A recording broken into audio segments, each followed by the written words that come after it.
अर्धसैनिक बलों के जो जवान शहादत देते हैं उनकी तरफ भी सरकार का कोई विशेष ध्यान नहीं है। उनके बच्चों के लिए नौकरियां और जो सुविधाएं हैं वो आर्मी की तर्ज पर नहीं दी जाती हैं। सेवानिवृत्त पैरामिलिट्री वेलफेयर एसोसिएशन पालमपुर की बैठक CS खरवाल की अध्यक्षता में अंबेडकर भवन पंचरुखी में संपन्न हुई। बैठक में एसोसिएशन के प्रदेशाध्यक्ष BK शर्मा बतौर मुख्य अतिथि शामिल हुए।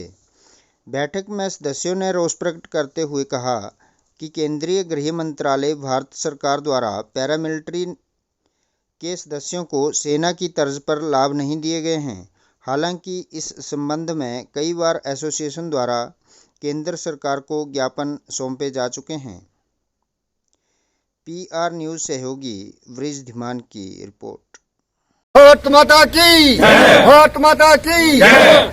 पैरामिलिट्री जिंदाबाद, पैरामिलिट्री जिंदाबाद, पैरामिलिट्री जिंदाबाद। BK शर्मा साहब जिंदाबाद, BK शर्मा साहब जिंदाबाद, BK शर्मा साहब जिंदाबाद। आवाज दो, आवाज दो, हम एक हैं। आवाज दो, हम एक हैं। आवाज दो, हम एक हैं। आवाज दो, हम एक हैं। सर, आप किस उद्देश्य से आज यहाँ आए? हमारा जो उद्देश्य है कि हमारी स्टेट में जो जितने भी एक्स सर्विसमैन हैं, पैरामिलिट्री के एम्प्लॉयज हैं, जो रिटायरीज हैं खासकर, उनको इकट्ठा करना, एक सूत्र में बांधना और एक मंच पर लाना। क्योंकि हमारी जो बहुत सी डिमांड्स हैं और जो सरकार हमारी तरफ अनदेखी कर रही है, हमको उनको दूर कराना है। 2004 के बाद पेंशन बंद कर दी गई, जिससे आने वाले सदस्यों को नुकसान हो रहा है। CGHS की फैसिलिटीज़ नहीं है, दूर दराज के इलाके हैं, लोग मेडिसिन लेने के लिए कहीं आ नहीं पाते, कहीं जा नहीं पाते हैं। स्टेट में सिर्फ एक CGHS डिस्पेंसरी है और कैंटीन की सुविधाएं नहीं दी गई हैं। पहले थोड़ी बहुत थी भी, अब GST की वजह से वो भी ऑलमोस्ट खत्म हो गई हैं। इसके अलावा हमारे जो विधवाएं हैं, जो अर्धसैनिक बलों के जो जवान शहादत देते हैं, उनकी तरफ भी सरकार का कोई विशेष ध्यान नहीं है। उनके बच्चों के लिए नौकरियां और जो सुविधाएं हैं वो आर्मी की तर्ज पर नहीं दी जाती हैं। अर्धसैनिक बलों को कोई पहचान भी नहीं दी गई है। कभी उनको अर्धसैनिक बल बोल दिया जाता है, कभी उनको CAPF बोल दिया जाता है, कभी कुछ बोल दिया जाता है। आज तक इतने साल हो गए, 70 साल इस देश को आजाद हुए, लेकिन अर्धसैनिक बलों से काम तो आर्मी और पुलिस के लिए सारे काम ले रही है गवर्नमेंट, लेकिन पहचान नहीं दे रही है। उनकी तरह तर्ज पे कोई सुविधा नहीं है। बॉर्डर के ऊपर 2 जवान शहादत देते हैं, एक आर्मी का होगा, एक पैरामिलिट्री का होगा। आर्मी वालों को सभी सुविधाएं रहेंगी और दूसरे को पेंशन तक से वंचित किया जा रहा है। MLA MP अपने लिए 4-4 पेंशनें ले रहे हैं, लेकिन जवान जो अपनी शहादत दे रहे हैं, सारी जिंदगी काम कर रहे हैं, आने वाले समय में सोशल सिक्योरिटी क्या होगी उनकी? जिनके पास घर आने के बाद पैसा नहीं बचेगा, हर महीने उनके खाने पीने का पैसा उनके पास नहीं आएगा, सोशल सिक्योरिटी नहीं आएगी। इकट्ठा पैसा जो थोड़ा बहुत सरकार देगी वो अभी भी कम्युनिकेट आता है और आते ही खत्म हो जाता है। उसके बाद वो जवान सोशल लाइफ में क्या करेगा? पहले ही असंतोष जवानों के बीच में बहुत फैल रहा है, सुसाइड और दूसरे केस बहुत हो रहे हैं। और ये जो एक्ट ऑफ इनडिसिप्लिन है, ये इसलिए भी बढ़ेगा क्योंकि उनके पास कुछ काम करने का मुद्दा ही नहीं रहेगा। वो करेंगे क्या, जाएंगे कहाँ? तो बहुत सी बातें ऐसी हैं जो हमने माननीय मुख्यमंत्री के समक्ष रखी हैं, जिसमें हमने पेंशन के बारे में भी उनको बोला है, GST के रेमिटेंस के बारे में बोला है कि आप केंद्र सरकार से उठाइए। विधवाओं के लिए और जो हमारे मार्टियर्स हैं उनकी सुविधाओं के लिए भी हमने बहुत कुछ उनको ज्ञापन दिया है।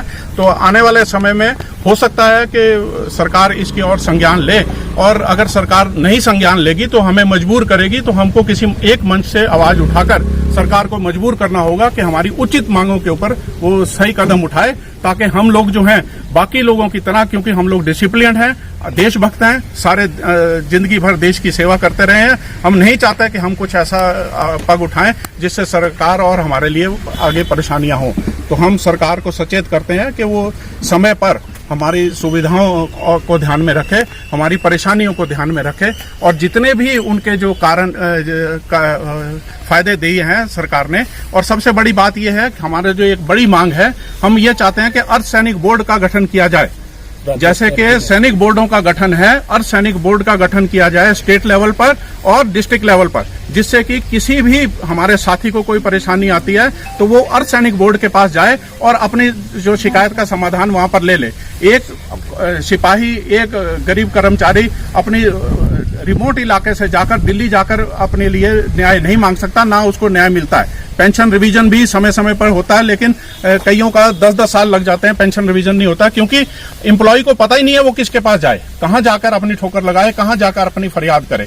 तो अर्धसैनिक बोर्डों का जो गठन है वो बहुत ही महत्वपूर्ण इकाई होगी, जिसके मार्फत सरकार की सारी सुविधाएं जो हैं वो नीचे तक एम्प्लॉय तक पहुंच पाएंगी, और हमारे जो एम्प्लॉय है वो जो है अच्छे से अपने भावी जीवन जो है उसको जी सकेंगे, और समाज के कार्यों में वो तत्पर है। जवान तब तक रहता है जब तक वो जिंदा है, वो जिंदा जवान ही है, और वो जिंदगी भर देशभक्ति में ओतप्रोत रहता है और देशभक्ति के कार्य करने के लिए तैयार रहता है। तो इस भावना को जब जवान रखते हैं तो सरकार के प्रति समाज को भी उनके लिए जो है कुछ कार्रवाई ऐसी करनी चाहिए, उनकी ओर ध्यान देना चाहिए। Thank you sir.